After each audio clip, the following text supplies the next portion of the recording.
We started Culturally Speaking to indulge our curiosity about the way others live and a desire to inspire conversations about how we have far more in common than we realise.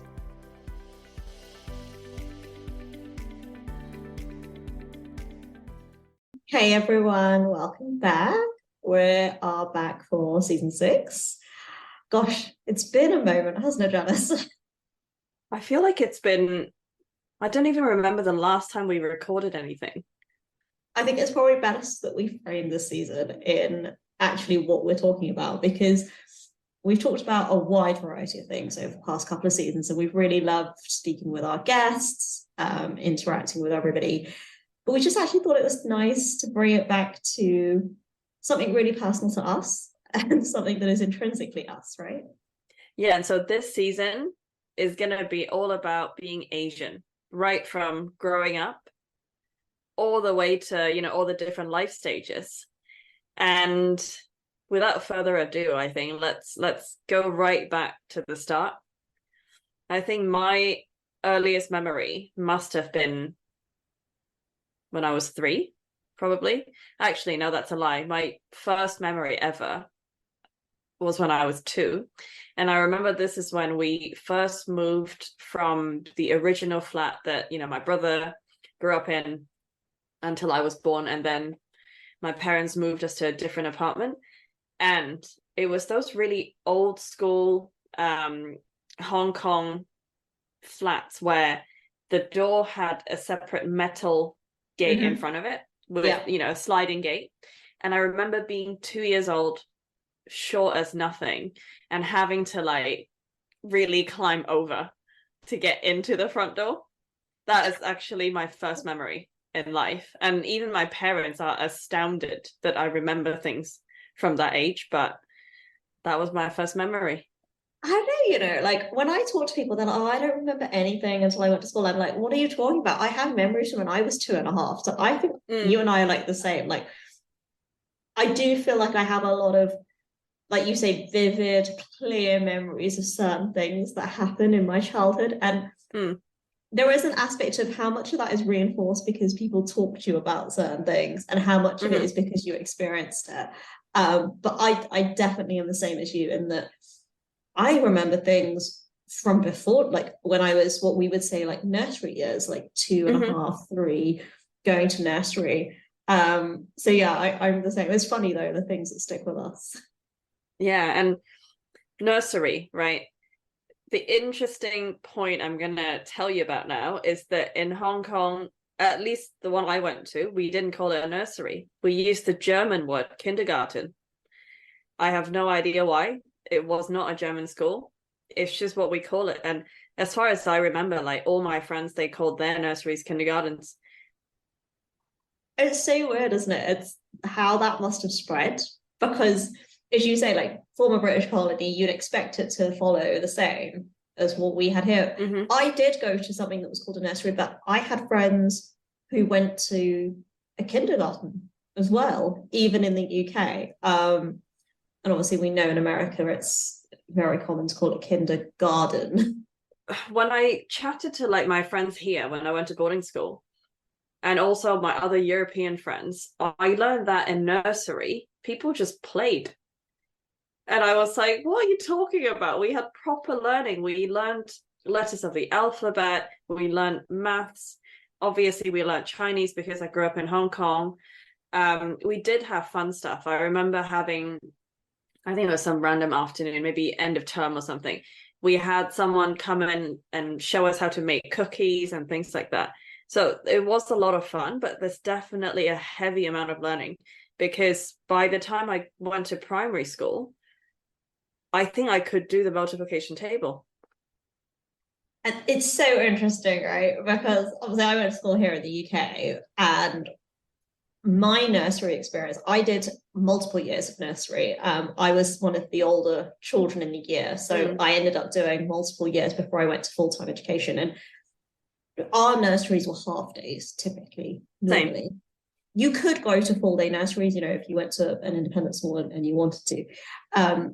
But you'd either go in the morning, which is when I went, or you go after lunch. And that's, you'd have that half a day timetable. But I think it really depends on where you went as to what you got exposed to. So Right. where I went, there was some reading or being read to. There was, some simple counting, things like that. But my mum made sure that I knew the alphabet. I knew how to read, basic words. She made sure I knew like my numbers. She made sure I knew how to do basic arithmetic before I went to school. But that wasn't necessarily because I learned it formally the way you did in the classroom at nursery. Of course, I was exposed to it there, but yeah, my mum was absolutely adamant. Like there was no way I was going to go to school without knowing how to read and write. Can I tell you about this particular food trauma I had in kindergarten? So because mine was also half day and it was the afternoon school, so we always had snack time before home time. Actually so many like traumas in kindergarten. So I used to struggle a lot. I used to get so stressed out because I have the appetite of a fairy and I could never finish the whole whatever they gave us, could be like a Chinese bakery style bun, it could be whatever. And I would always like start crying because I felt like, oh, I can't finish this, and everybody else is finishing theirs. And until a particular teacher, like God bless her, she noticed the correlation between me not finishing my food and me crying. So randomly, she just started asking the kind of tea ladies to only ever give me half of it without telling me. So whenever it was my turn, it was only half of what everybody else had. And then I started finishing my food and then I stopped being stressed out about it. That's so funny, given how much you love food. Yeah, that's a good educator though, right? Like being that sensitive. And I have just these random memories of my kindergarten. I used to say to my brother, so we went to the same one, although not at the same time. If we ever smelt that smell of the school, we would instantly be brought back immediately. And we used to have these kind of plastic jugs with Ribena as our drink or apple juice. And, it's all of these little things that I don't think I will ever forget. And, what the school looked like, what it felt like being there. And then the other thing is I remember actually taking the school bus, I think probably in the last year of nursery. And the system, right, is that all the kids are in the classroom and there's different corners, right, with different like number plates of, okay, your bus number 6, it's a particular route. You're supposed to know, right, to go sit there. And you have a little tag corresponding number on your little school bag. Me being me, and this won't surprise you at all, I don't know where I went. I probably went under the table or something, and I completely missed the bus. And then everybody's gone, and I was just sitting there by myself, kind of deer in headlights, not really knowing what's happening. And then a teacher randomly walked past the classroom and noticed me, and she was like, "What are you doing here?" And then I was like, "I don't know." And then she had to cab it back with me. Oh my God. And took me home. I don't think I was scared. I was just a bit like, where's everyone? You weren't alarmed that you didn't know how to get home, or like I don't think I even cried. I was just like, you're like that. I guess. Do you know those children that are left waiting at the school gates when nobody comes to pick them up? Because obviously, like in my case, for me it was my mom, or whichever parent, you would get picked up because either if you lived close enough, you would walk home, or you'd get driven, because everybody was in cars. But basically, you'd all have to line up at the door, and they would only release you to whoever your designated adult was. So there was no chance of you missing going home. There was a chance that you were still waiting there if your parent was late or whoever. And that does happen. That's quite common. That does happen to people. But no, I never missed going home. Did you have a cute little uniform as well? Because our uniform was really cute. Yes. So I'll go back to snack time and then I'll go back to uniform in a minute. But our snack time is really funny. You still remember it. I still remember mine. It was a Granny Smith apple every day. And the teachers would have these, they're actually bowls that IKEA used to sell. And they come in like 4 primary colours. You probably know which I one I'm know talking. exactly the ones.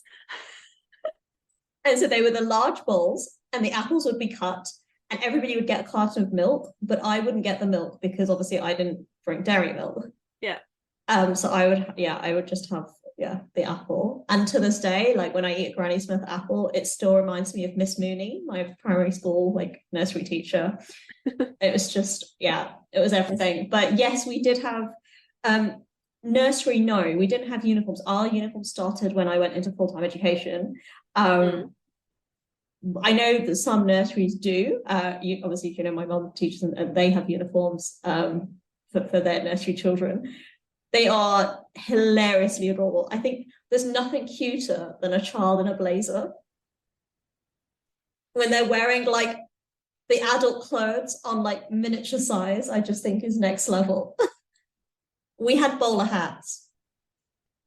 We had little white dresses, like short sleeve, with a little Peter Pan collar, and it's like a pleated skirt part. It's like super cute. And then for winter, I think we had, I think, a white kind of collared shirt on the inside with a grey pinafore and a red blazer. Oh, the pinafore. Yes, I remember the pinafore. The cutest. I had this like wool bowler hat. I had like straw boater in the summer with a ribbon. Oh my god. That's and, like, the cutest. The little ankle socks with the little frills. Yeah, white with the frills. And I had the standard Mary Janes, like the little girl Mary Janes. Yes. Oh my god, so cute. So moving on to primary school. So my primary school was private, like for the primary school part, and then it was like grammar for secondary school. But it was one of the most, I guess, sought after schools, like girls' schools in Hong Kong. And I still remember when I went for the admissions exam, yes, at age 4, I still remember the conversation I had with Mrs. Yip, this like amazing, like really kind old lady who was a headmistress then. And I remember wearing this really like kind of techie watch for my age. It was, I think my dad got me, it was a digital watch. It was yellow, and on the clock face it didn't have numbers, it just had the arms, but it was digital. Okay. And she asked me, can you tell me 8 similarities and differences between the watch you're wearing and the clock on my wall? I still remember this question. Oh my god. And I was impressed that I could list it out right at that age. Wow. But primary school for me mainly was fun, I would say. And I guess, I don't know about other countries, right? But definitely in Hong Kong, that's where you start learning discipline. So everything had its place. For every subject, we had a specific exercise book. I still remember it was like a kind of darkish red for maths, yellow for Chinese, and blue for English. Right? And everything else was an English medium school, meaning everything apart from Chinese was taught in English. And I think it was one of the school rules that during school hours, we weren't supposed to speak Cantonese. And in between classes, the only thing we were allowed to do was read. We weren't supposed to chat.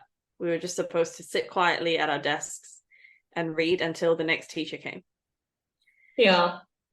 I can imagine that in that environment. I went to, so it was a co-ed primary school that I went to. I always went to very Christian schools, and I say very in the sense of like religion was, I don't know if the right word is like publicized, but it was pushed. Like, I'm not Christian, obviously, but it didn't matter. You could be a non-Christian and go to that school. It's just that there was a big emphasis on, reading the Bible, learning about the books of the Bible. Like that was key in like core education. Attending church. We had a church that obviously we were affiliated with. The vicar coming into school, things like that were just very much, I think, the heart of the school, if that makes sense. Like a lot of the religion driven. Yeah, exactly. Prayer, hymns, a lot of the values did you have the morning assemblies where you had like to say the Lord's Prayer, you sang hymns about Jesus? Yeah. I had that for so many years in my life, like from age 5 to uni, basically. Yes. And it makes sense because, you know, this is a Christian country. And it was a church going school. So yeah, that was something that was very specific, because if you don't go to a faith school, it's not as strong.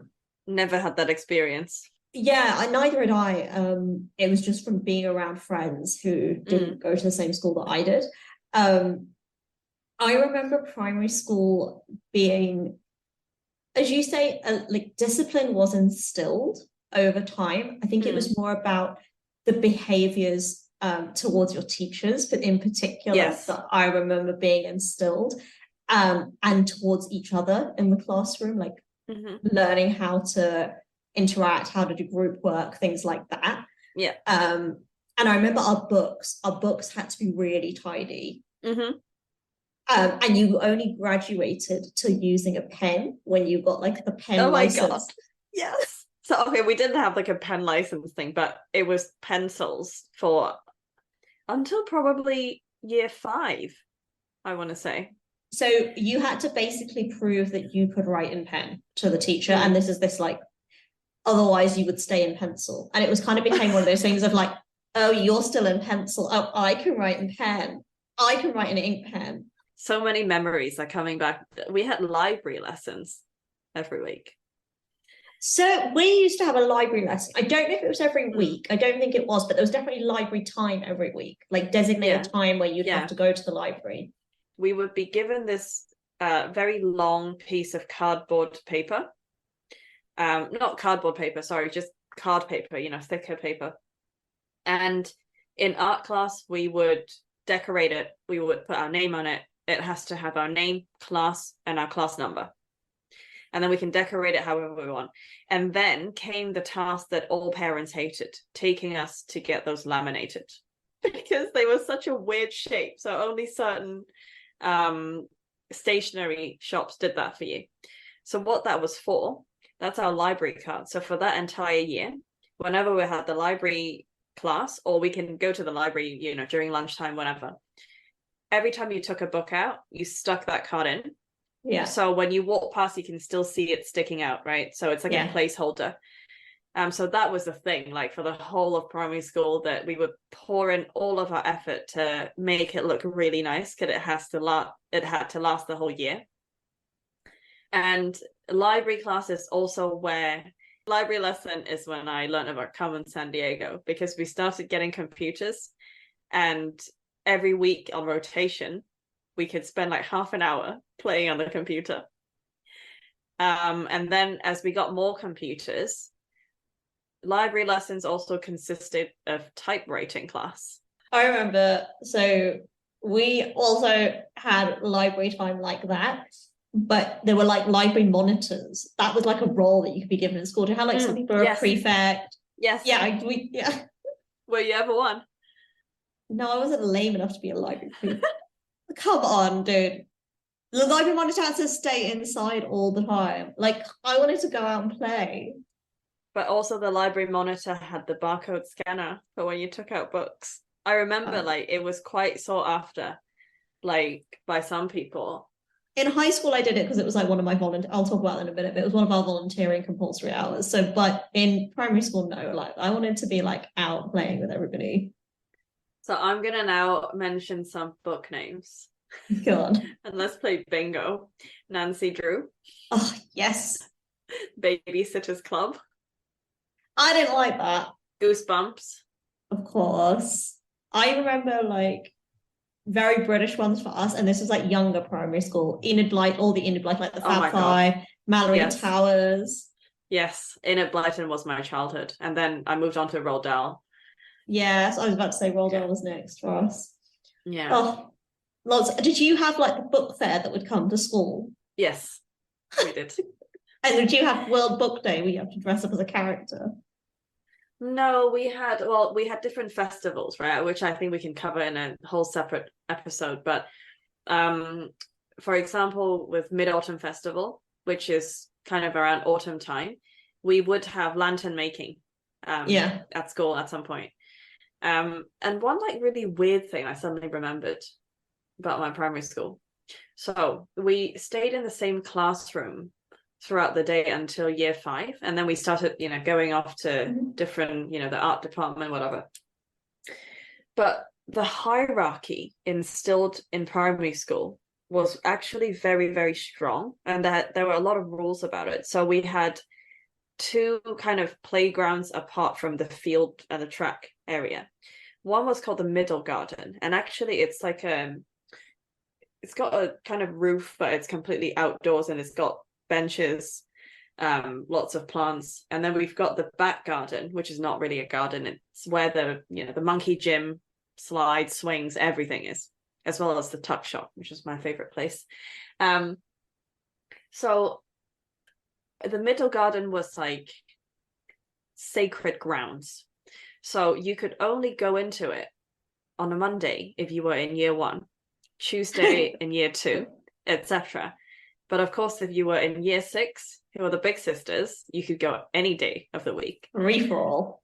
Yeah, there were a lot of these things, like kind of these rules applied.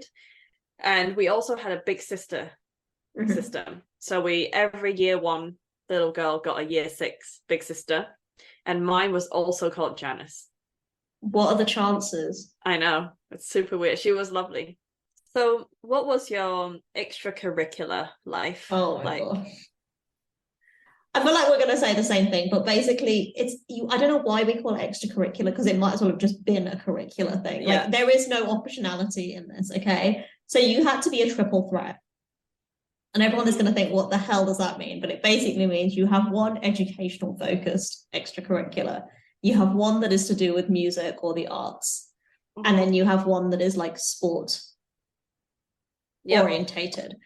And civic duty is really important. Like, the schools I went to always stress the importance, again, probably because of the Christian element, but the giving back, the volunteering, the charity work, like that was always just a given. Like, everybody has to do that. As I said, like, one of the schools I went to, it was actually like ingrained within the timetable. Like, you had to do it in 6th form. So I'd say we were lucky in the sense that there was a wide variety of things you could get involved in. Like, there was no shortage of clubs. I'd say both at primary and then obviously at secondary. I think for primary school, for us, lays the foundations of what you get involved in.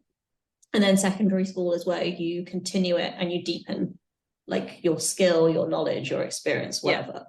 And so, yeah, I did what lots. Were you in? What was I in? Let's see. So obviously, that I played chess. I played the piano, the clarinet, and the sax.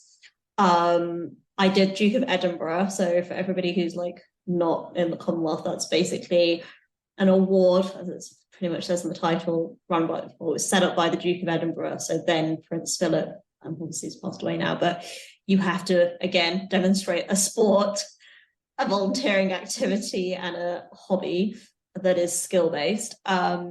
So those were some of the things. I was a lifeguard for a time. So obviously I swam. I played netball in primary school. Obviously I played, like, in high school, we played a lot of different sports. And they were seasonal.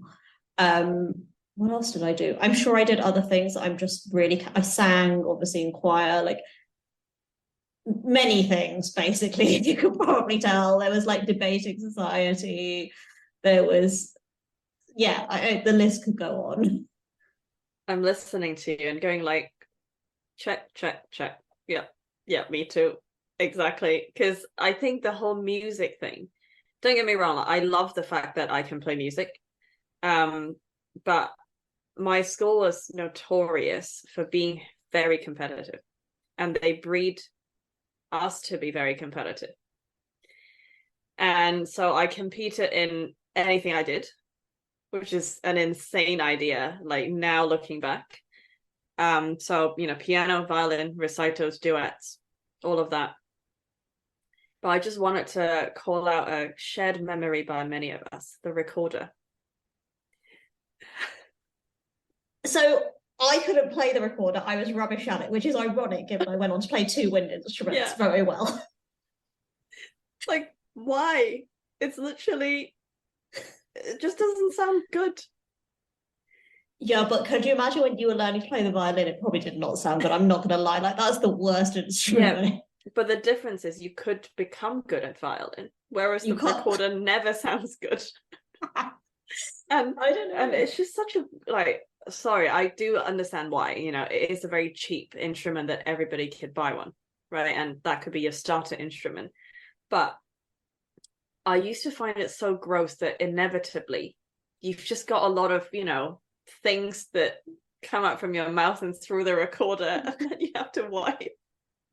You've never played a wind instrument, I can tell, because if you had, that you'd be very like comfortable with that occurrence. Let's just say, like, the floor in the like practice room after you've had like wind band or rehearsal or something, grim. And I have one absolutely mortifying anecdote to tell you, and I guess the world now. So I was not in the choir.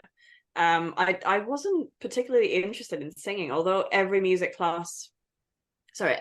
year at the beginning of the year in music class, the teacher would make you do your chords to see what your range is in front of everybody. And while I can sing in tune, right, because I'm classically trained, I just don't like singing in a choir. And also, I think it clashed with orchestra. That's why I was never in the choir. So instead, I was in a choral team. So I don't know if that's a thing here. It is. Okay. So imagine this. We were in the finals. And actually, we went to my mum's alma mater for the finals. And there was a part where we were supposed to say twinkle, right? And we're trying to mimic the twinkling of stars. So we would start with maybe 10 of us saying it, and then 8 of us, 6 of us, and then kind of sporadically people saying it, right? And then I completely spaced out. So when it was supposed to be done, and there was supposed to be dead silence before the next phrase, I was on my own really loudly and just went, twinkle. And like literally I could feel everyone around me go like, oh my God. We still won it, because I think they probably thought it was on purpose. Oh God. But I have never felt so mortified. That is pretty mortifying. I'm not going to even console you. I'm sorry, that is mortifying. I mean, that's bad. I can't. Did you have sets? I completely misheard that question, but I got it now. So for the avoidance of doubt, question, but yes. For the avoidance of doubt, I meant, did you have groups that were like designated on attainment? We did, for English and maths. Right. And do you know what I find really funny? And now, like in primary school, the groups would be called like A to E. Mm-hmm. Yeah. So like top to bottom. But they would give us names so that like an animal, so as not to make you feel like. So one time it was like elephants, like, and I don't know, something. And the other time it was like aardvarks and eagles. And like, so they give it all these like names, but I'm like, nobody's that dumb. Everybody does know it's AT. It's like, let's be really competitive, but pretend to be nice about it. Exactly. But then in maths, there was no way of getting around it. So it was just 1, 2, 3, 4. But here's what I wanted to know, right? In my like awareness of growing up, I knew very young that everything that I was being exposed to and everything that I was learning, or every skill I was acquiring, it was all in the effort of, you know, helping me with my further education applications and what I was going to be doing. And like it was all like this whole being a well-rounded individual, having interests outside of school. It was all to help me when I got to at the outside of the school bubble. Yeah. And what's really interesting now that I look at it and kind of, you know, being on the other side of it, was there was never any suggestion that I would never like, not go to university. Like that just was. Isn't that wild now today? I've not even heard of the concept of a gap year until I came here. Oh, gap years were very common, but it was always done with the understanding that the implicit understanding that you deferred your university place. So like you had a university place to go to, but you were just deferring it. But same. I don't think it ever occurred to me someone could not go unless they were, not good enough to go. And I want to segue actually into the tiger mum topic. Yes. Oh, God. Because I feel like you probably got more to say on this than me. I'm going to kind of do an explainer in case people don't know where the term came from, right? So apart from the book, right, that's really famous, I think the concept of tiger parenting actually originates from like Confucius, right, all the way back 5th century. So now Confucian philosophy promotes hierarchical family structures, tick, loyalty, tick, strong work ethic, honesty, and a commitment to education and academic achievement. It's really interesting, right? So I read something that said, a decade on, she realized that if I don't change, my daughter's going to hate me forever. And I think she had kind of a near-death experience, and it obviously brought everything into perspective. And she said that she'd never told her daughters how proud she was of them and how actually they had surpassed her expectation. Which I found really interesting. But perhaps the most important thing was what her daughters had to say about it. And that you're right. I think you touched on something very, very accurate. It's probably also very accurate in any child's traits. When you're the descendant of an immigrant or an immigrant family, on a second or third generation, you still don't forget what, your lived experience has been or your parents' lived experience has been. And so it is right and natural, I think, for them to want better. And the way that they know how is, as you say, funneling that through the pursuit of educational, betterment and achievement. That's what they understand to result in something better. And obviously we know now that there are other ways and means, but that's what they knew and that's what they've passed on. So yeah, I think the concept of the Asian tiger mum might have originated there, but the spread is vast. And the thing I found most interesting was when people don't admit to being tiger parents, but they are, in their own way, they are tiger parenting. Have you ever heard of the phenomenon of Chinese chicken blood parents? No. So I might be pronouncing this wrong, but it's jiwa.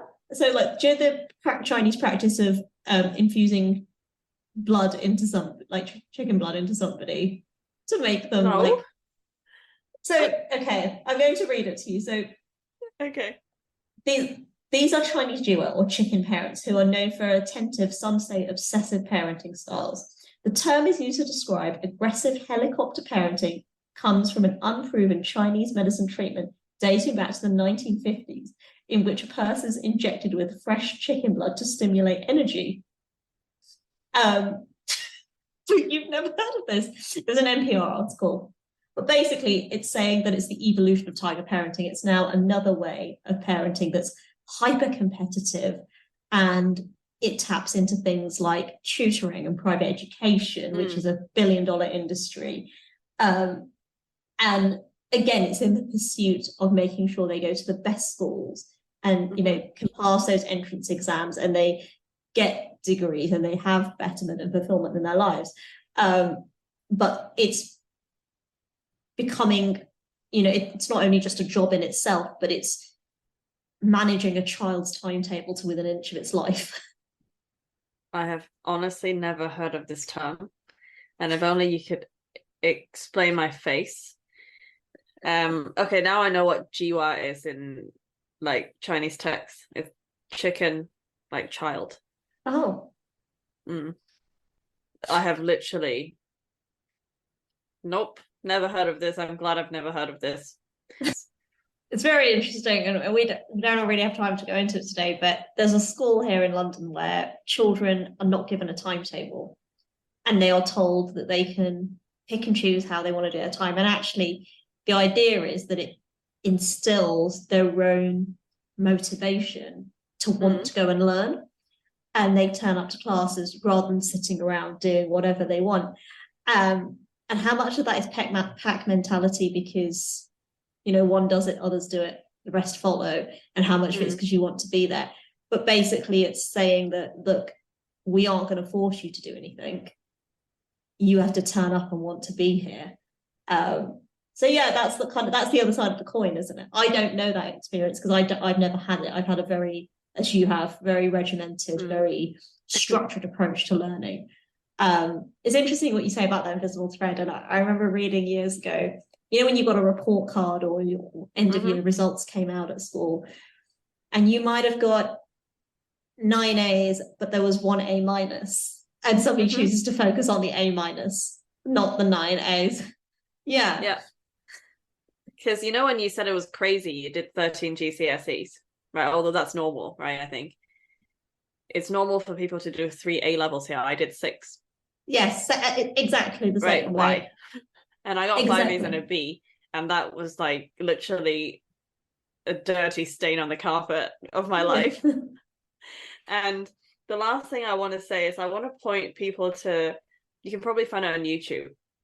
There was a social experiment did very many years ago now where they sent a bunch of English school kids to Korea and vice versa.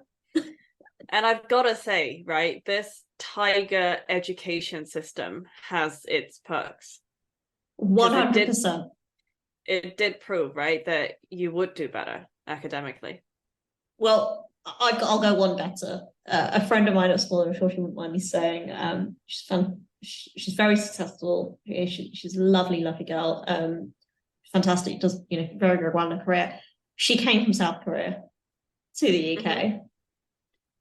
Walk in the park. That was the same experience when I came to school here. Especially maths. And did you do Kumon? So, that we can have a whole other conversation. So, ironically, I didn't, but my people in my family did. My cousins did a lot of it, and I know it can be very divisive. People are, you can go one or two ways, can't it? And with that, shall we wrap it this episode? And next time we can talk about, I guess, the next part of growing up. Yes. Gosh, this has brought back so many memories. It's been like a trip down memory lane. Yeah, mostly good. Indeed. Subscribe, rate and review on your favourite podcast platform and follow us on Instagram at Culturally Speaking Podcast. You can also check out our website culturallyspeaking.co.uk for a transcript of this episode. Share your stories or your show ideas with us by sending us an email at theculturallyspeaking@gmail.com.